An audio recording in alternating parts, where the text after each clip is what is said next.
Michael Hernandez here, MLH Media, and we are here today, road to Fight Night the Tech 2 over there, December 14th, over there in San Jose, California. And I'm here today with my guy, a little bit of someone I'm familiar with over here in the Central Coast area, Blake Irysh. How you doing today, my brother? I'm great. How are you?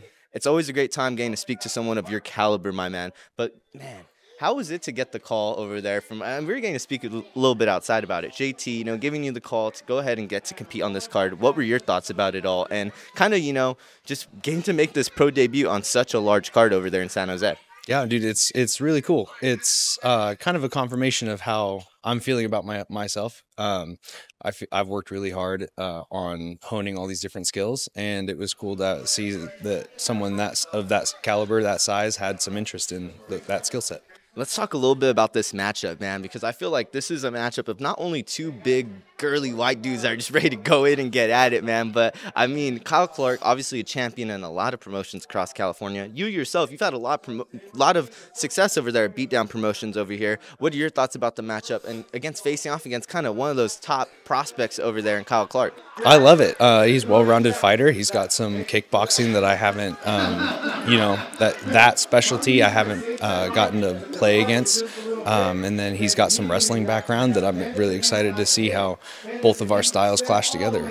Both of you guys were state placers in California wrestling. I mean, I would be remiss if I didn't say how much of an accomplishment that is, especially over here in this state where I think it's like there's only one overall large division, So if you place in those top 7, you really are like those top guys in terms of wrestling in the state of California. You were one of those guys along with Kyle. What does that mean to kind of go up against another one of those guys that also has that wrestling background and that's also going to go into the fight? You guys both, I feel, swing and bang a little bit, So are you pretty excited about that aspect as well? I am. It's two, wrestlers are hard-headed. We're aggressive, and we got a deep tank. So it's really going to be a very fun match to see two just dogs really go head-to-head and see who can run the longest. And for both of you guys, I would say you guys are both pretty finish-oriented fighters. You guys don't like to go in there, don't like to see the scorecards. How is that going to kind of come into play now with the professional bout, being 5-minute rounds and now 3 rounds, 15 minutes altogether? You're usually used to 3 minutes, three rounds. How's that all going down in the training camp preparing for this one? Yeah, man, actually everything's the same. You just do it longer. Yeah, I'm running 5-6 minute rounds, 7-minute rounds, 8, just to get used to the time. And then what it means for the fight is you're just going to see, it's going to be exciting.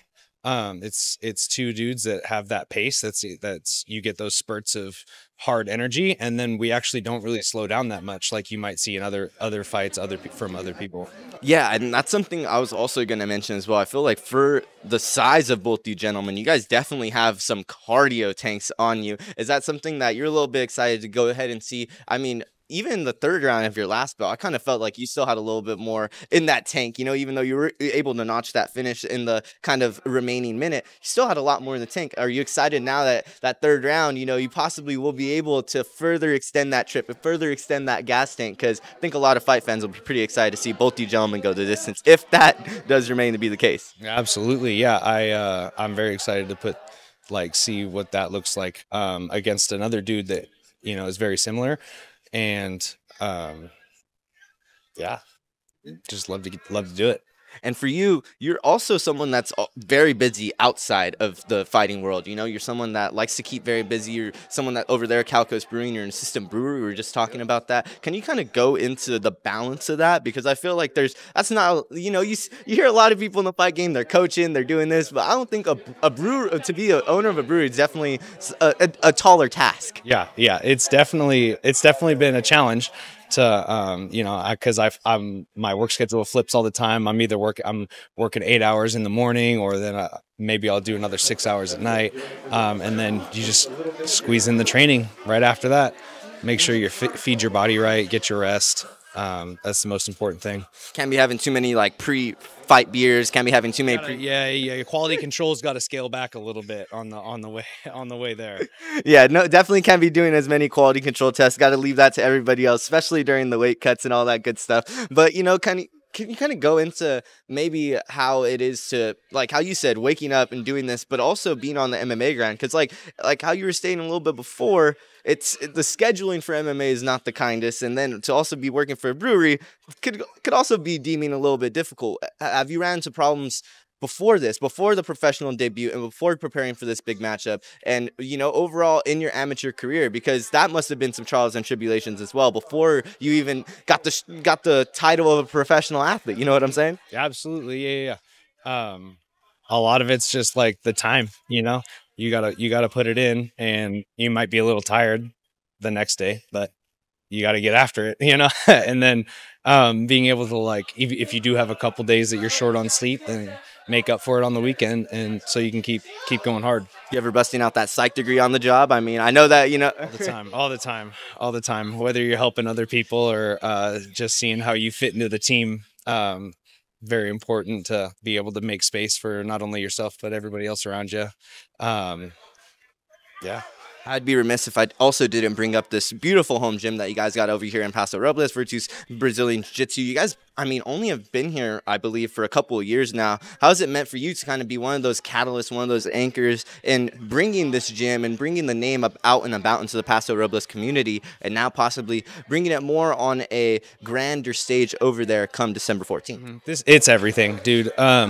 We started this gym just over a year ago, and it was just a bunch of us, friends, community members that really care about each other, coming together and making it happen. And now I think it's one of the premier schools in the area. And that's the most fun part for me, actually, about all of this MMA fighting, is seeing the community come together and rally for support in my training.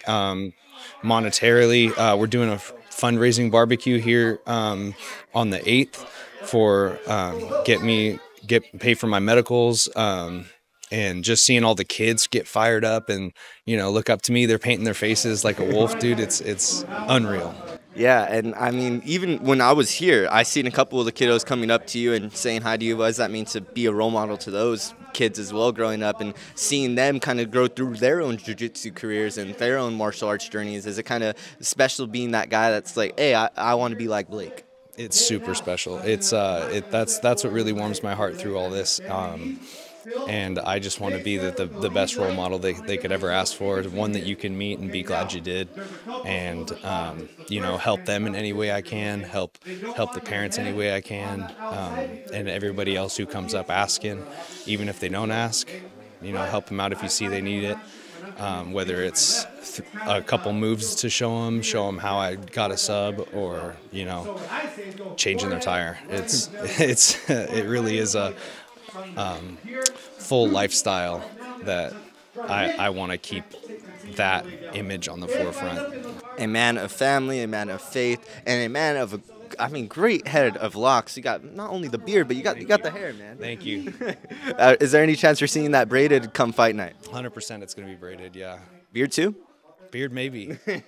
Beard maybe. Anybody that you want to thank here before we sign out over here in Paso Robles for Brazilian Jiu-Jitsu with my guy Blake Irysh? Dude, man, everybody.